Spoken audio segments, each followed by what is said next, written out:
The public and not to be complacent as Typhoon No More may intensify again into a super typhoon. Peter Jomel Advincula or Bicoy in the Ang Totoong Narco List videos has been found guilty of perjury. President Bongbong Marcos certifies the Senate version of the Maharlika Investment Fund bill as urgent.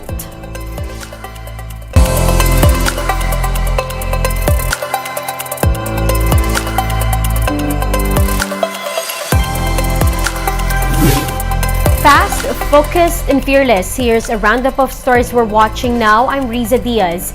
Super Typhoon No More has been downgraded to typhoon category. However, Pag-asa said it could regain its strength and re-intensify into a super typhoon. Mawar was last spotted some 2,305 kilometers east of Visayas.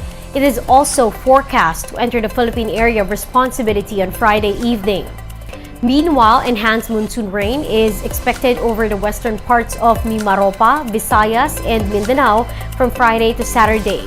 The same could also be experienced in western portions of southern Luzon and Visayas starting Sunday. Typhoon No More is also bringing battering winds and torrential rains in an island north of Guam. All classes, work, and flights have been already canceled in Saipan due to No More. Shelters have also been put up for residents who want to evacuate. One radio host, RV Caberos, said that Saipan has been monitoring the typhoon since last week. The island is now working to ask United States President Joe Biden to declare a state of emergency. This aims to access the island's calamity funds. The Office of Civil Defense warns of possible preemptive evacuations in the coastal towns of Batanes and some parts of Cagayan due to Mawar. The preventive evacuation is seen to be conducted over the weekend. Mawar is seen to approach the country the closest on Monday and Tuesday next week. Local disaster risk reduction and management councils will decide if evacuations are needed. Relief goods have also been pre-positioned in the mentioned areas, while additional supplies are also in place in Central Luzon.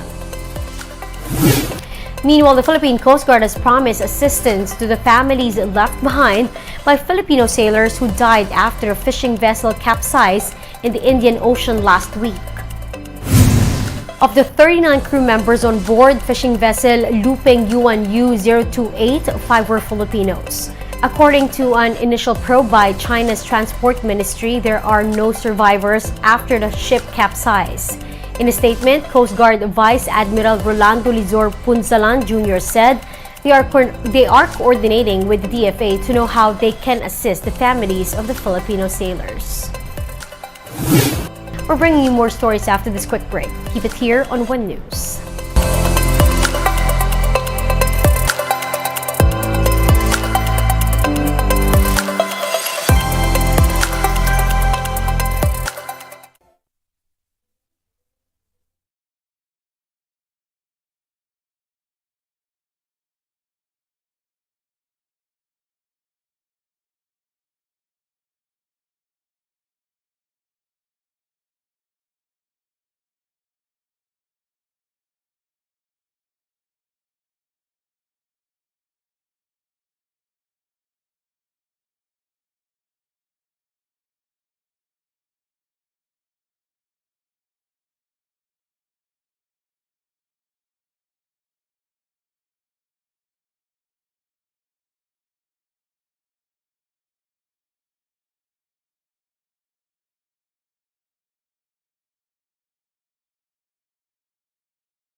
You're still watching One News Now. I'm Riza Diaz.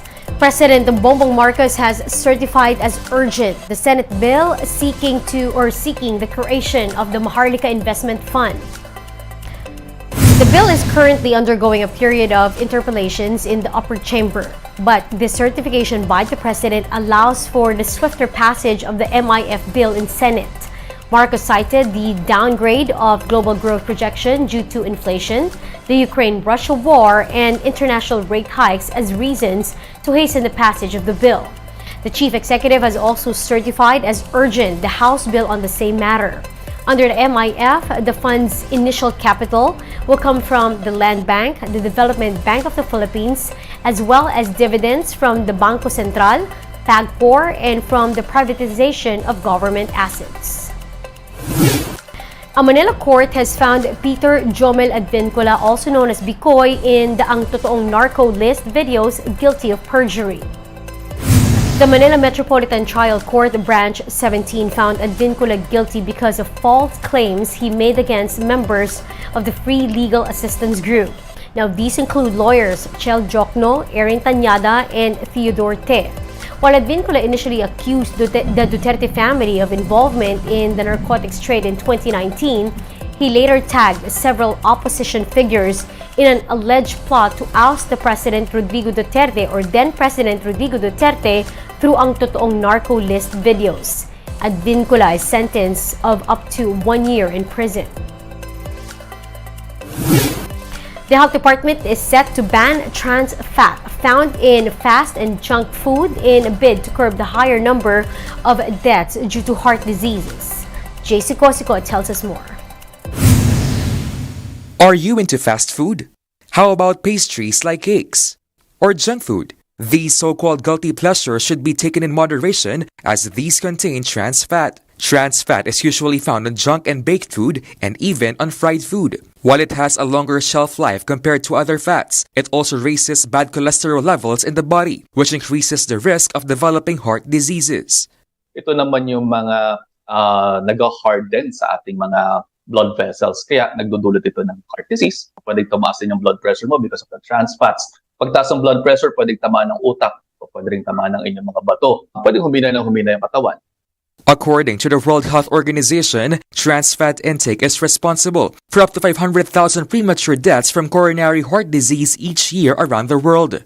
In the Philippines alone, ischemic heart diseases remain the leading cause of death among Pinoys in 2022, based on data from the Philippine Statistics Authority. In a bid to control the number of individuals developing heart and other non-communicable diseases, the Health Department has issued an order eliminating industrially produced trans fatty acids in the country. Under the order, production, distribution, and importation of processed food products will be prohibited starting June 19. This means manufacturers will have to resort to healthier alternatives for their products.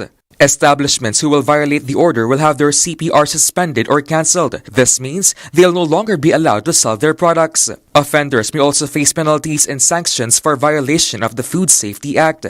Meantime, while the order is still not yet in place, experts are calling on the public to check nutrition labels of products. This is to make sure they're free from trans fat. Along with that, nutritionists advise that it's best to eat whole foods like fruits, vegetables, and lean meat. Avoiding processed food and using healthier oils like canola, olive, or corn oil is also a plus. Pwede naman paminsan-minsan, pero kung araw-araw, mayat-maya, no, yan yung kakainin ninyo, panay fast food, no? Yan yung maaari magdulot sa inyo ng maraming sakit. For News 5, JC Cosico, we are One News. One News Now will be back tomorrow at 7 in the morning. I'm Riza Diaz. We are One News. All sides, all the time.